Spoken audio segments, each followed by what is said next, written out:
नमस्कार प्यारे बच्चों, आप सभी का स्वागत है फिर से एक बार सीजीएल 2024 के इन पीवाईक्यूज की सीरीज में।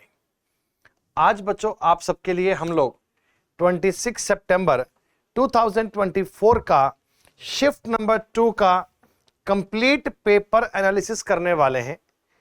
रेगुलर बेस पर बेटा आपको ये वीडियोस मिल रही हैं, क्लासेस मिल रही हैं और डेली जो पेपर आप सॉल्व करते हैं पहले साथ साथ में इन क्वेश्चन को आप खुद से भी सॉल्व किया करें।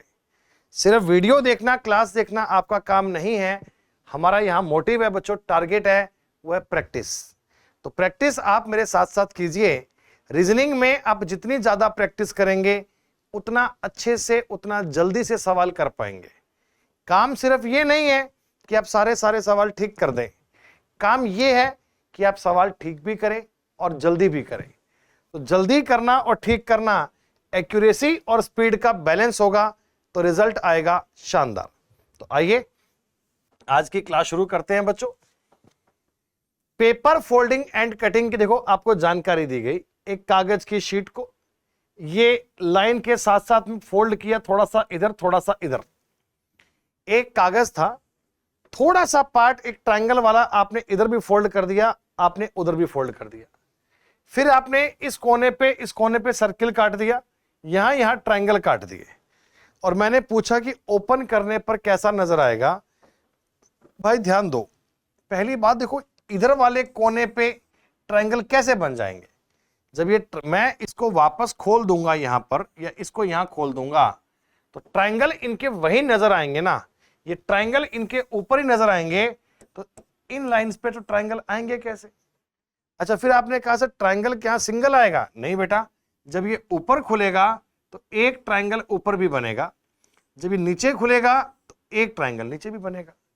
जस्ट इस फिगर का एक ट्रायंगल इधर, इसका एक ट्रायंगल उधर। तो ट्रायंगल आने चाहिए डबल डबल और सर्किल आने चाहिए सिंगल सिंगल, क्योंकि सर्किल के पास तो आपने फोल्ड किया ही नहीं ना बेटा। सर्किल आने चाहिए सिंगल सिंगल, ट्रायंगल आने चाहिए डबल डबल। ऐसा आपको मिल रहा है एक ही बार, option number B. Then B is the correct answer, B is the right answer। कहां पे आप कागज को फोल्ड कर रहे हैं, कागज की वहां लेयर कितनी है बस उसे देख लीजिए, ऑप्शन से ट्राई कर दीजिए। लो बताओ, सेकंड क्वेश्चन ये आ गया क्लासिफिकेशन का, या बच्चों आप इसे बोलते हैं odd one out. Odd one out को अपन बोलते हैं विजातीय छांटना, और हर पेपर में इसके सवाल आ रहे हैं बच्चों। 4 में से 3 बातों को सेम करना है, और हालांकि पेपर में ऐसा लिखा भी आता है कि वॉवल की पोजीशन या कॉन्सोनेंट की नंबरिंग पे सवाल नहीं है। आपको देखना है इनमें प्लेस वैल्यू अल्फाबेट में कौन कितने पे आता है, उनके बीच में डिफरेंस कितना है। अर्थात बेटा ओ आता है 15 पे, आर 18 पे, प्लस 3 है, 18 और 20 में प्लस 2 है और प्लस 1 है। पहले बच्चों 3 प्लस किया गया, फिर 2 प्लस किया गया, फिर 1 प्लस किया गया। ऐसे ही X और Z में देखो 2 प्लस है, Z और C में 3 प्लस है और ये 5 प्लस है। वाह, यहां बच्चों 13 15 में 2 प्लस, 15 18 में 30, 18 23 में 5, 2 3 5। यहां भी 16 18 में 2 प्लस, 18 21 में 3 और 21 26 में 5। पहले ऐड किया गया 2 फिर 3 फिर 5, 2 3 5 2 3 5, लेकिन यहां है 3 2 1। बाकी सब में 2 3 5 2 3 5 को ऐड किया है, यहां 3 2 1 को ऐड किया है बच्चों, औरों से ये अलग हो गया। 4 में से एक चीज को अलग तभी कह सकते हैं जब बाकी की 3 बातें सेम होती हैं। तो इनमें आपको डिफरेंस के बेस पे सेम करना है, और डिफरेंस पे तब कर पाओगे जब आपको अल्फाबेट की नंबरिंग याद रहेगी। जब यही पता रहेगा कि कौन सा अक्षर कितने पे आता है अल्फाबेट में, उसकी प्लेस वैल्यू क्या है, तो आपको सॉल्व करना भी आसान रहेगा, काउंट करना भी इजी रहेगा। अगली बात, सर अल्फाबेट में आपने एक निश्चित कोड दिए हैं, इतने फर्जी कोड दिए हैं आपने साहब। आपने कहा है डी को लिखा है 16, आपने कहा है बी को लिखा है हमने 4, आपने कहा टी को लिखा है हमने 20 को 400, और आपने कहा हमने एच को कैसे लिखेंगे। भाई कोई सवाल पे लॉजिक तो दिया ही नहीं आपने। आपने कहा डी को 16, देखो अल्फाबेट में डी की प्लेस वैल्यू होती है 4, 4 का हमने स्क्वायर कर दिया 16। अल्फाबेट में बी आता है 2 पे, तो 2 का हमने स्क्वायर कर दिया 4। अल्फाबेट में टी आता है बच्चों 20 पे, 20 का आपने स्क्वायर कर दिया 400। एच आता है बच्चों 8 पे, तो 8 का आपने स्क्वायर कर दिया 64। यानी कि जो भी अल्फाबेट में आपके प्लेस वैल्यू है डायरेक्टली आपने उसका स्क्वायर किया था, और इसके अलावा कोई दिमाग तो लगाना ही नहीं है। अल्फाबेट की नंबरिंग याद कर लेना, मैं हर पेपर में कह रहा हूं, ये बातें तो काम आएंगी आएंगी, अल्फाबेट की नंबरिंग को भूलना नहीं है बच्चों। लो बताओ,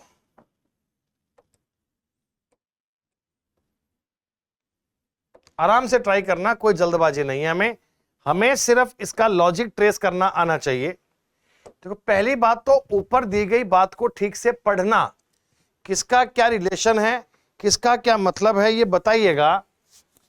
a प्लस बी का मतलब है a is the mother of b, a plus B का मतलब है a b की माता है, a माइनस बी का मतलब है a b का भाई है, a मल्टीप्लाई b का मतलब है a b की वाइफ है, a डिवाइड बाई b का मतलब है a b के फादर है, a b के पिता है। दोस्तों आपको यह बताना है कि इस बात का आई एच से कैसे संबंधित है, how is I related to H. सिर्फ आई और एच की बात ही तो करनी है। सुनो मेरी बात, टी डिवाइड बाई एच का मतलब होगा टी एच के फादर हैं, क्योंकि टी और एच के बीच में आपको साइन दिख रहा है बेटा, वो दिख रहा है डिवीजन। जब ए डिवीजन बी था तो ए बी के फादर, टी डिवीजन एच तो टी एच के फादर। फिर आपने कहा सर आई माइनस टी, जब ए माइनस बी था तो ए टी के भाई, आई माइनस टी है तो आई टी के भाई। क्या मैं अगला स्टेप बनाऊं? आप कहिएगा नो सर। हालांकि आगे आर और बी लिखे हैं, पर मुझे उससे मतलब भी क्या है। आपने पूछा था आई का एच से संबंध, तो भैया ये एच के पापा हैं, ये पापा के भाई हैं, फादर और फादर के भाई, तो पिता के भाई, उत्तर बनेगा ऑप्शन डी। मेरा सवाल है आई का रिलेशन एच से ज्ञात करना, तो मुझे इस बात से कोई फर्क नहीं पड़ता कि बी कौन है आर कौन है। जब आई और एच की बात बोली, आई एच की बात हो गई, तो बस मामला खत्म, बाकी बातों पे आपको डाउट करने की बात ही नहीं है बेटा। सवाल नंबर 5, पांचवा सवाल ट्राई कर दीजिए।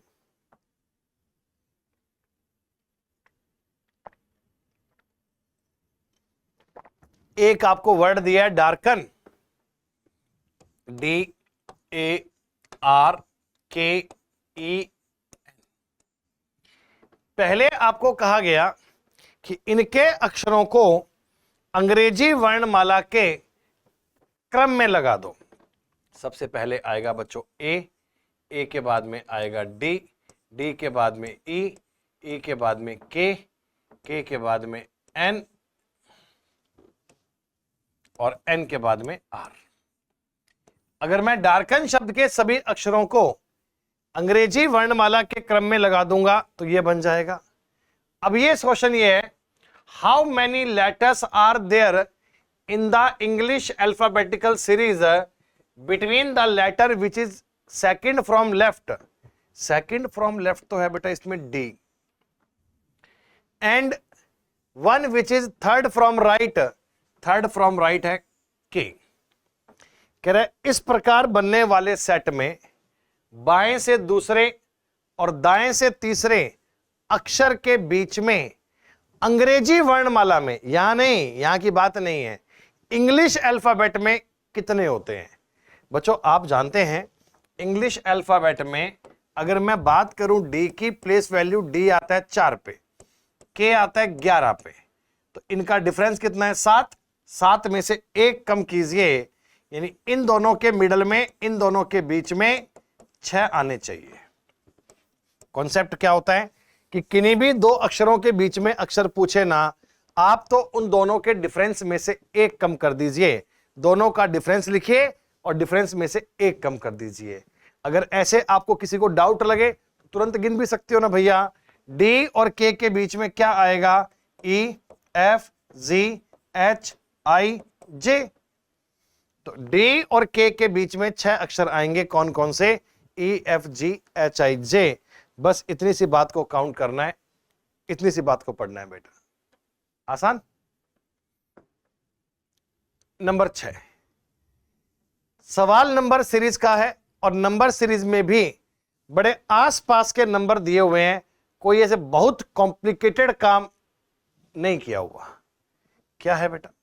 अगर मैं देखूं, देखो डिफरेंस माइनस किया हुआ है 9, 176 में आपने 9 माइनस किया, 167 में आपने 11 माइनस किया, अगली बार फिर से आपने 9 माइनस किया, फिर से 11 किया।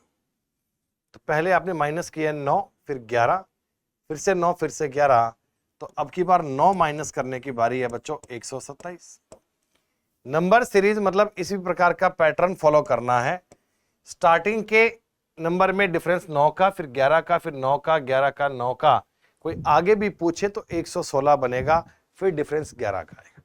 ऑल्टरनेट सीरीज को भी कह सकते हो सर, 176 में 20 कम किया 156, 20 कम किया 136, इसको भी कीजिए।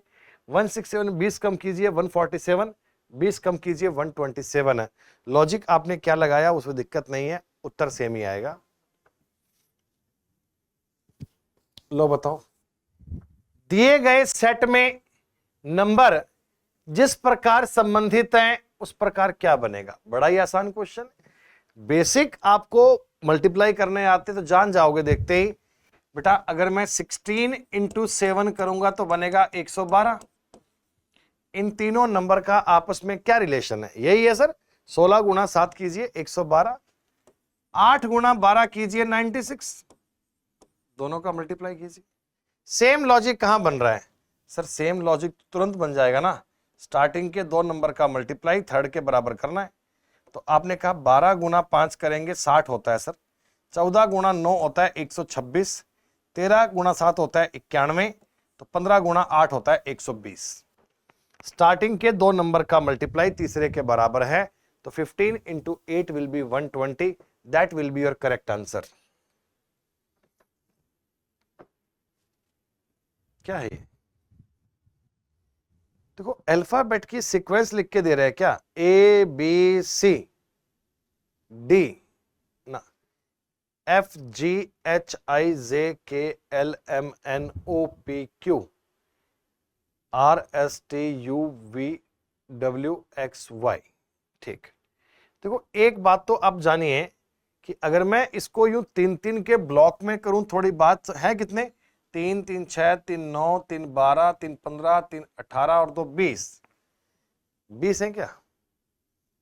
3 4 2 6 7 तो 9 10 तो 12 14 15 और 5 20, टोटल मिलाकर आपको मिल रहे हैं जी 20। अब 20 में हमने पैटर्न क्या बनाया? देखो ऐसा कोई रिपीट तो इसमें है नहीं, ऐसा इसमें रिपीट तो नहीं है कि मैं सारे अक्षर सर वो ABCD ABCD रिपीट कर दूंगा। ये तो अल्फाबेटिकल सारे लेटर यूज कर रहा है, अब उसमें भी कोई ना कोई पैटर्न तो बनाएंगे। तो अगर मैं देखूं, देखो ABC 3 अक्षर देकर फिर आपने लिखा होगा EFG, ई से शुरू होना चाहिए। तो देखो ई से अगर मैं स्टार्ट करता हूं तो फिर तो H ही मिल रहा है मुझे दोनों ऑप्शन में, यहां भी H है यहां भी L है। ऑप्शन से काम करो ना, देखो सेकंड और थर्ड लेटर तो HL आएंगे, HL HL HL HL। Starting का अक्षर अगर मैं डाउट में रखूं तो भी आप कहो सर सेकंड और थर्ड तो HL ही आएंगे पक्का, कोई भी ऑप्शन देख लो, HL HL HL HL। यहां तो H और L का आना कंफर्म है, तो अब क्या बनेगा? देखो FGHJKLM, ये 4 है कंटिन्यू, JKLM ये हैं 3, ABCD, E छोड़ दीजिए FGH, I छोड़ दीजिए JKLM, N छोड़ दीजिए OPQ, R छोड़ दीजिए STUV, W छोड़ दीजिए XY। तो ऐसे 3 4 3 4 3 4 3, आगे दिया गया। तो फिर मेरे हिसाब से बनना चाहिए डी, उत्तर बनना चाहिए DHLSX, DHLXX। 4 का फैक्टर 3 का, फिर 4 का, फिर 3 का, फिर 4 का, फिर 2 का, लास्ट में एक Z और होता तो बात बन जाती HLSX, STUV, यही बनना चाहिए DHLSX। और कोई संभावना बनने का चांस? सर अगर मैं थोड़ा इस पे और दिमाग लगाऊं, अच्छा सवाल है भाई ये तो, यूं करूं मैं EFGH, आई छोड़ दीजिए, JKL M, फिर O नहीं, MN छोड़ दीजिए, OPQR, S छोड़ दीजिए, TUV, फिर X, W,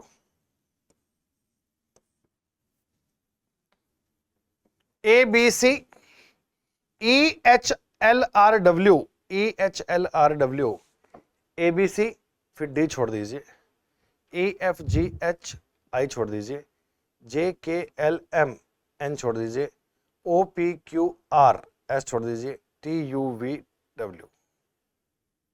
ये भी ठीक बन सकता है ABC, लेकिन इसकी बजाय ना बेटा ये मेरे को बहुत सही नहीं लग रहा, थोड़ी बात में डाउट है। देखिए आप समझो बात को, HL HL HL HL सब में आ रहा है, तो सेकंड और थर्ड तो HL बनेंगे। तो यहां से ये आइडिया पड़ रहा है कि चारों कॉन्जुगेटिव हैं, JKLM, FGH भी कॉन्जुगेटिव है, 4 3 के बनाओ बेटा आप तो, ABCD FGH, JKLM, N छोड़ दीजिए, OPQ, OPQ के बाद में R छोड़ दीजिए, STUV XY। ये इसका ऑर्डर बन रहा है परफेक्ट। तो DHLSX, DHLSX बी इसका आंसर बनना चाहिए। सही पैटर्न तो ये लग रहा है बेटा, 3 4 3 4 की सीक्वेंस है, फिर लास्ट में 2 बच गए, वो मान लीजिए ठीक है, कोई दिक्कत नहीं है।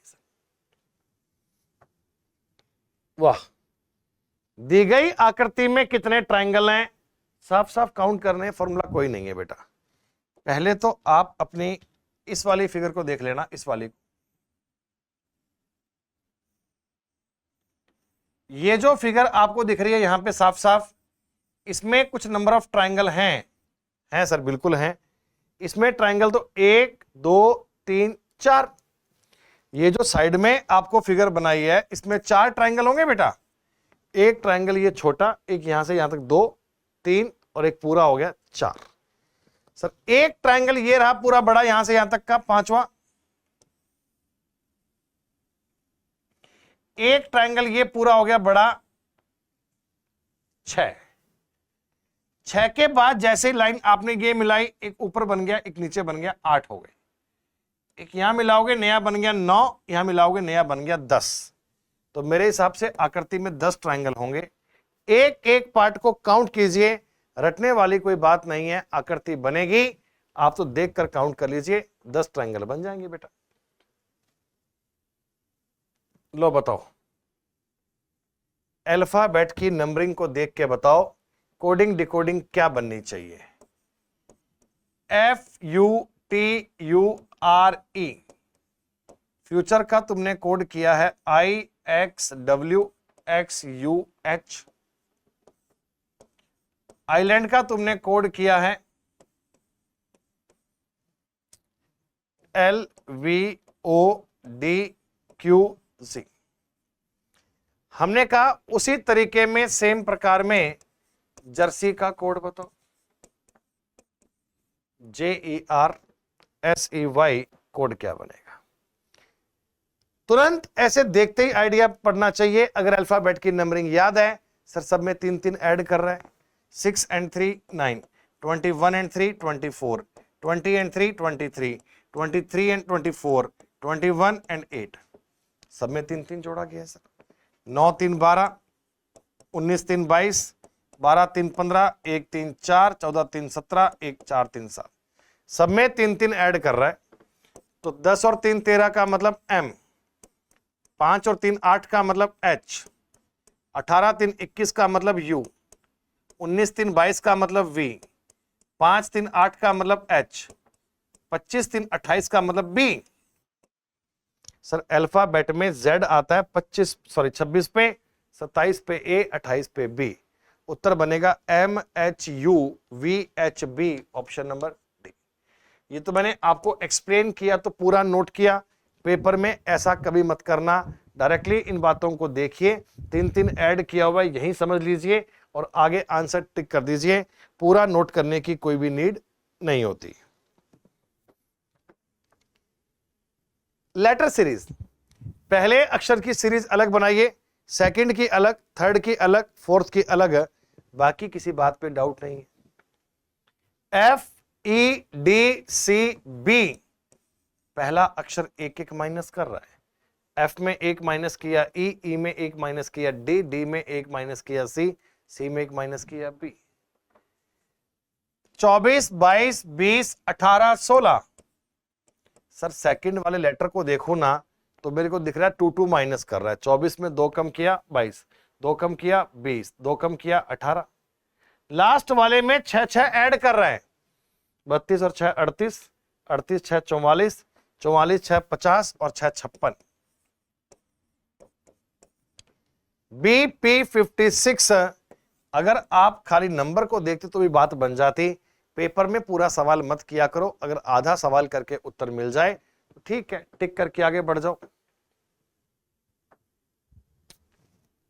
सेम फिगर आपको जहां मिल जाए, सेम फिगर, आकृति रोटेशन करना अलाउ नहीं है, रोटेट करना नहीं है बेटा, तो ये तो आकृति दिख नहीं रही मुझे, आई थिंक आपको सेम फिगर ऐसे मिल रही है ऑप्शन नंबर बी में,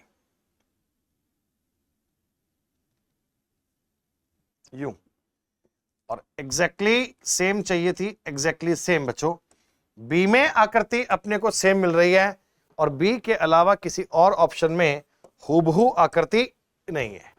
एम्बेडेड फिगर के सवाल करने में कभी डाउट ही नहीं आता, बस नॉर्मली इन बातों को चेक कीजिए और ट्राई कर दीजिए, बेहद आसान है, इजी मामला है, चेक करना आपके लिए आसान है, ट्राई कर दीजिए। खत्म, रखिए पानी।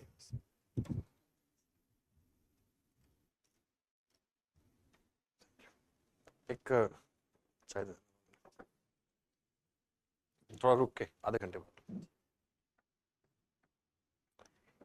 कोडिंग लैंग्वेज में कहा गया bright colour rainbow, Sunny bright day, इसमें ब्राइट का कोड क्या है? आप पूरा सवाल लिखने का प्रयास मत करना कि कहीं मैं ब्राइट कलर रेनबो लिखूं, फिर मैं सनी ब्राइट डे लिखूं, फिर मैं नहीं भैया, यही देख लो सामने स्क्रीन पे, पेपर में भी ऐसे ऑनलाइन देखना कंप्यूटर की स्क्रीन पे, वहीं चेक कर लेना कि bright colour rainbow, Sunny bright day, दोनों में ब्राइट कॉमन है, तो जो उधर कॉमन होगा वो आंसर होगा। सर MQ कॉमन नहीं है, BJ या BJ कॉमन है, तो BJ is the right answer, BJ is the correct answer. Sir अगर आप पूछो इसमें कलर का कोड क्या है तो श्योर नहीं है, सनी का कोड क्या है श्योर नहीं है, पर ब्राइट का कोड तो कंफर्म है और वो क्या आएगा BJ। कॉन्सेप्ट क्या है? Common coding. इनमें ऑर्डर सीक्वेंस मैटर नहीं करता, जो भी चीजें आपको इनमें कॉमन मिल जाएं बस उनको आंसर मान लीजिए, उनको टिक कर दीजिए, किसी और बात पे तो काम करने की नीड भी नहीं है, इतनी आसान चीजें हैं सर, इतना आसान। लो फिगर सीरीज, कंटिन्यू, पहले एक पैटर्न को ऑब्जर्व कर लेना, क्या एक लगातार पैटर्न सवाल में दिया जा रहा है? मिलेगा, डेफिनेटली मिलेगा, बस गौर से आकृति को देखना बेटा। देखिए अगर मैं इस खाली बीच वाले एरो को देखूं, मैं ज्यादा दिमाग लगा ही नहीं रहा, एरो जा रहा है बच्चों आपका नॉर्थ में, फिर एरो को आपने 45 डिग्री घुमा दिया क्लॉकवाइज, 45 डिग्री क्लॉकवाइज, अब जा रहा है नॉर्थ ईस्ट में, अब ये एरो जा रहा है बच्चों ईस्ट में, पूर्व में, अब ये एरो जा रहा है साउथ ईस्ट में, तो अब ये एरो जाएगा ईस्ट में, सॉरी माफ कीजिए साउथ में, 45 डिग्री क्लॉकवाइज घुमाओगे तो अब ये एरो चलना चाहिए साउथ में, इसका मतलब ये उत्तर नहीं है, इसका मतलब ये उत्तर नहीं। सर दो ऑप्शन रह गए, या तो सी होगा और या डी होगा, इनमें से एक कंफर्म कर लो। करो बेटा, तो कुछ भी करो। आप समझो, ये जो ट्रायंगल है ना, ट्रायंगल, ट्रायंगल क्या, बाहर वाली चारों आकृतियां एक एक प्लेस क्लॉकवाइज घूम रही हैं। आप कोई सी आके पकड़ लो, ट्रायंगल इधर था, क्लॉकवाइज एक प्लेस आगे, एक और आगे, एक और आगे, अब फिर एक और आगे जाएगा तो यहां आ जाएगा। तो ये ट्रायंगल है, एक एक प्लेस क्लॉकवाइज आगे घूम रहा है, तो सेम प्लेस बनना चाहिए बेटा। ट्रायंगल यहां बन नहीं पाएगा सर, उत्तर डी। आप ट्रायंगल कुछ और कर लीजिए, स्क्वायर देखो यहां था, एक प्लेस आगे क्लॉकवाइज, फिर से आगे क्लॉकवाइज, फिर से आगे और फिर से आगे करोगे तो स्क्वायर इस वाले पॉइंट पे आएगा ऐसे। तो सेम आकृति का पैटर्न देख लीजिए, यूं देख लो भैया, ये बगल में दोनों same same, star star, triangle triangle, square square, square आएगा। जैसे मर्जी देखो, सवाल देखने के बहुत तरीके हैं, पर कंटिन्यू पैटर्न चल रहा है। फिगर सीरीज का सवाल है, बहुत ही आसान, बहुत ही सिंपल, सेम इसी तरह में काउंट करना है। 34, 44, 23, 25, 35, 36, 13 और 16, चारों में से एक एक चीज अलग है, बाकी तीनों सेम है। तो देखिए, तीन बातें सेम, मतलब कह रहा आपसे कि पहले नंबर पे कोई ऑपरेशन करके, कोई काम करके आपने सेकंड नंबर बनाया है, तो उस पर आपने पूछा कि एक चीज में नियम काम नहीं कर रहा, क्या सर ऐसा है? देखिए, उत्तर बनाएगा ए।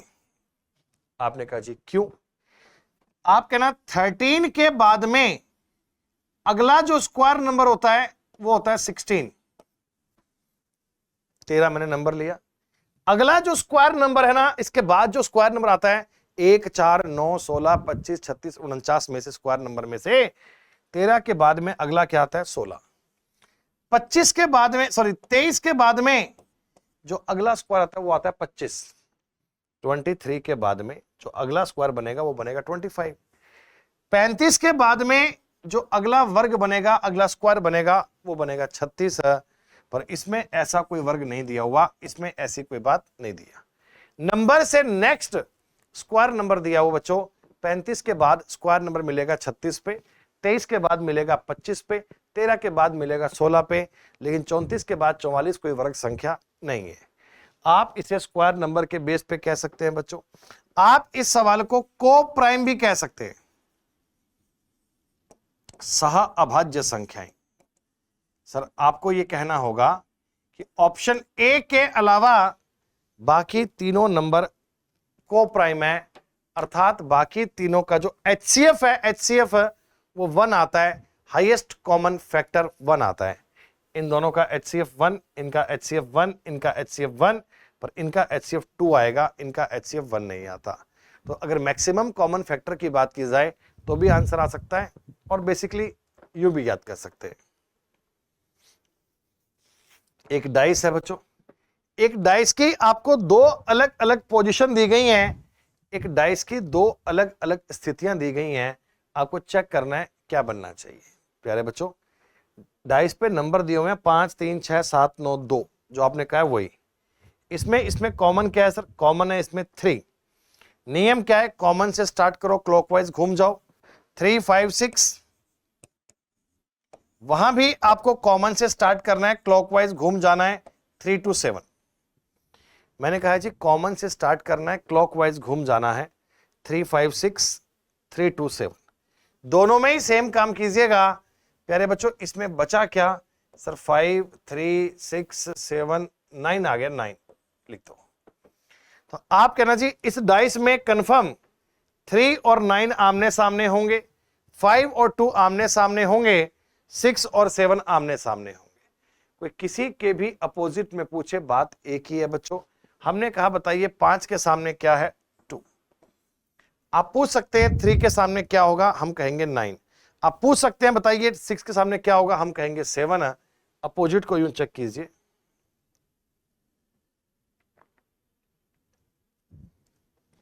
Letter series. लेटर सीरीज के इन क्वेश्चंस में नियम, कायदे, कानून, कॉन्सेप्ट क्या लगते हैं? गेम बड़ा इजी है बच्चों। गेम एक ही करना है कि आपको पहले अक्षर की सीरीज को अलग ट्राई करना है, सेकंड वाले को अलग, थर्ड वाले को अलग। अलग अलग सीरीज को पकड़िए, सेम नहीं बेटा। पहला अक्षर आता है 17 पे, 17 और 5 22, 22 और 5 27, मतलब 1। जेड के बाद में ए मानते ना। पहला 5 5 ऐड कर रहा है तो 1 और 5 6 का मतलब बच्चों 5 प्लस कर रहा है। आगे भी देखो 6 5 11। पहला अक्षर तो 5 5 ऐड कर रहा है। सेकंड को देखिए ना, जी आता है 7 पे, 7 और 4 माइनस किया तो आएगा 3, 4 माइनस किया तो 25, 25 में 4 माइनस किया 21, 21 में 4 माइनस किया 17। नंबरिंग दिमाग में रखना, सिर्फ आंसर लिखना ओनली। 13 और 3 16, 3 19, 3 22, 22 3 25। हाँ, लास्ट वाले में W में 2 कम किया, 2 कम किया, 2 कम किया, -2। जो तुम्हें 4 अक्षर दिए ना, चारों अलग अलग पैटर्न ले रहे हैं। पहले वाले पे 5 प्लस, दूसरे वाले पे 4 माइनस, तीसरे वाले पे 3 प्लस, चौथे वाले पे 2 माइनस। उत्तर बनेगा FUVQ, FUVQA।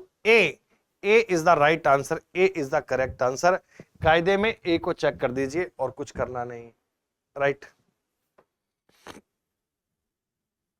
लो बताओ। काफी आसान पेपर है बच्चों ये वाला। नंबर आपको लिखकर दिए हमने खूब सारे, ऐसे देख लेना। ये यहां लिख दूं मैं साइड में आपके, ये लो।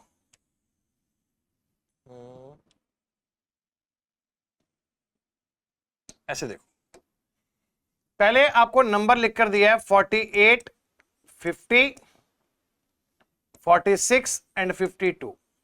ये कहा कि इनमें कोई रिलेशन है। वैसे ही लिखकर दिया है 37, 39, 35 एंड 41, कह रहा इनमें कोई रिलेशन है। जो रिलेशन ऊपर के नंबर में है वही रिलेशन इसमें है। क्या है भैया? पहले 2 ऐड किया, देखो यहां भी कर रहा है। फिर आपने 4 माइनस किया, यहां भी कर रहे हैं। 6 ऐड किया, यहां भी कर रहे हैं। तो दोनों में ही सेम प्रोसेस है। पहले आप प्लस कर रहे हैं 2, हाँ, फिर माइनस कर रहे हैं 4, हाँ, फिर प्लस कर रहे हैं 6, हाँ। सेम काम कीजिए ना।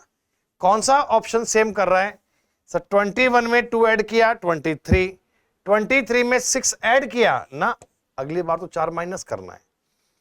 26 में 2 ऐड किया 28, करेक्ट है। -4 किया 24, 6 ऐड किया 30। तो 26, 28, 24, 30 में सेम पैटर्न मिल रहा है, +2, -4, +6। लेकिन बाकी किसी ऑप्शन में आपको सेम नहीं मिलेगा, एक ही जगह मिलेगा। आप ट्राई कर दीजिए।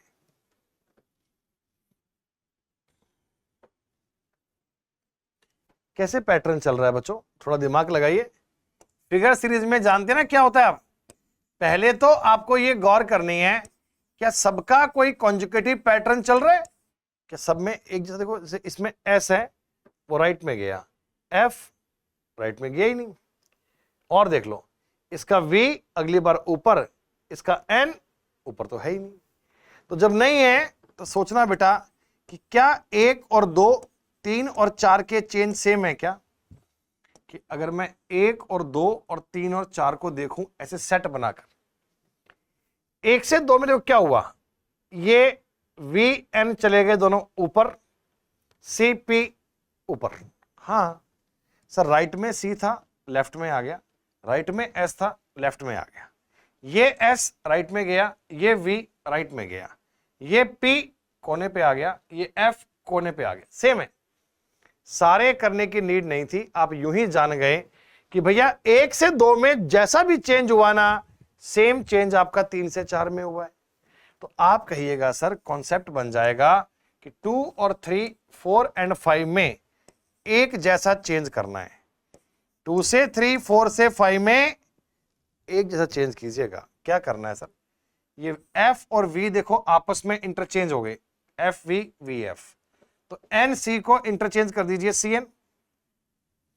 स्टार्टिंग के दोनों इंटरचेंज हो गए FV VF, तो NC से क्या बन जाएगा बच्चों CN। जो चेंज यहां किया था NC में वो बन जाएगा CN में। इसका मतलब उत्तर C नहीं है, D नहीं है।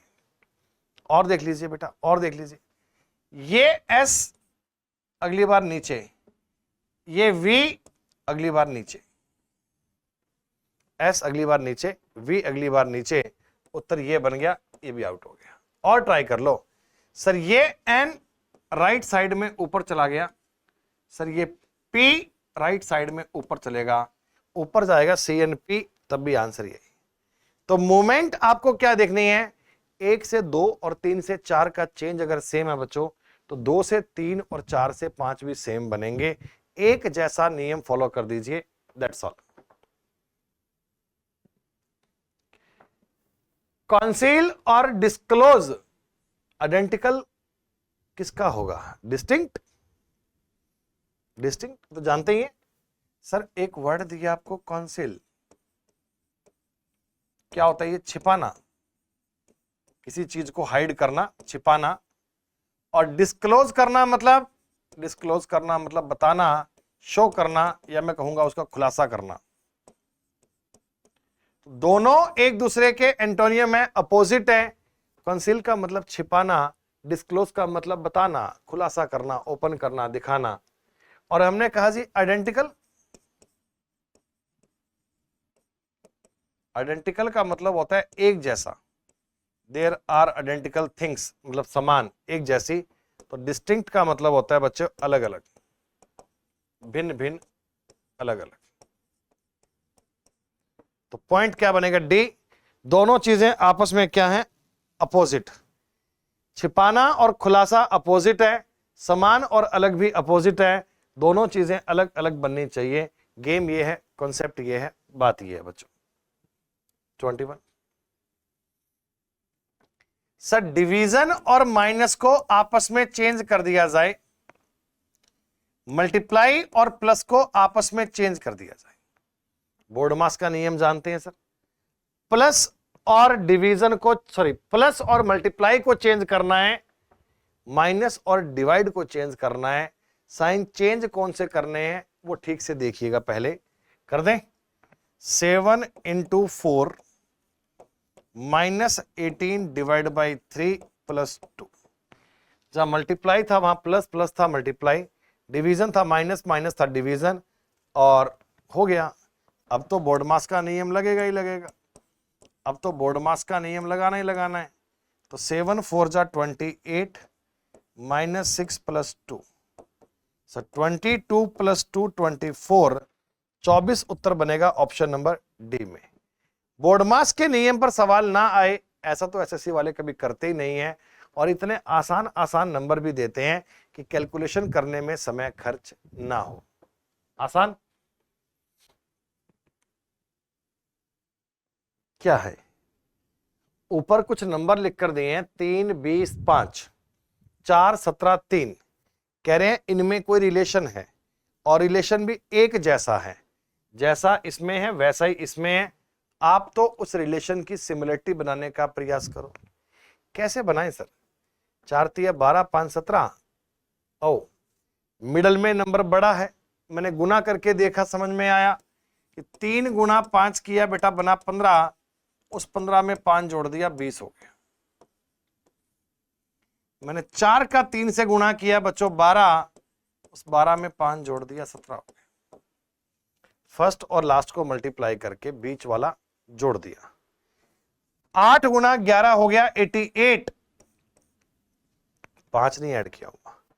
9 8 = 72, हाँ ये बात बन रही है सर, 9 और 8 का सम 72, 72 में अगर मैं 5 जोड़ूंगा तो निसंदेह 77 मिलेगा, उत्तर बनेगा ऑप्शन नंबर बी। बाकी किसी और में नहीं है ऐसा, 11 × 5 60 होते हैं बेटा, ये भी नहीं है, एक ही बात है। अगेन बोर्ड मास, मतलब बोर्ड मास के 2-2 सवाल ना बनाएं तो इनको चैन ही नहीं पड़ता बेटा। मल्टीप्लाई और डिवाइड को आपस में चेंज कीजिए, प्लस और माइनस को चेंज कीजिए। 11 डिवीजन का मतलब मल्टीप्लाई, माइनस का मतलब प्लस, मल्टीप्लाई का मतलब डिवीजन और प्लस का मतलब माइनस। सबसे पहला काम तो साइन चेंज करना है और उसके बाद आपको चलना है बोर्ड मास पे। ये बनेगा 88, ये बनेगा 13 और ये बनेगा 37। ये बनेगा बेटा 101, 101 में से घटाओगे 37 तो 64 आंसर बनना चाहिए। जी हाँ, बोर्ड मास का नियम क्या कहता है, पहले आपको ब्रैकेट करना है, ऑफ करना है, डिवाइड करना है, मल्टीप्लाई करना है, ऐड करना है। तो 88, 13, 37 है, 101 में से घटाओगे 37, 64 is the correct answer, right answer.